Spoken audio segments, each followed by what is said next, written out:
এগুলোকে আমরা এভাবে লিখতে পারি।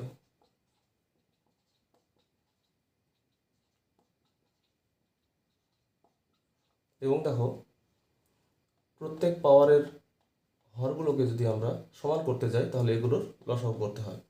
4, 2, 3, 6 লসাগু হচ্ছে 12। তাহলে নিচে 12 তো বানাতে গেলে একে 3 দিয়ে গুণ দিতে হবে, সুতরাং এটাও উপরে গুণ, এখানে 6 দিয়ে গুণ, সুতরাং উপরেও 6, এখানে 4 দিয়ে গুণ, সুতরাং উপরেও 4, এখানে 2 দিয়ে গুণ, সুতরাং উপরেও 2।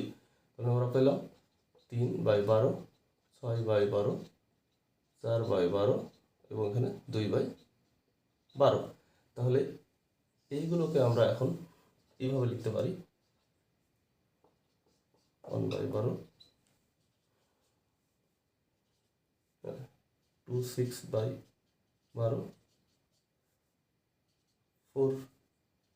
4/1/12,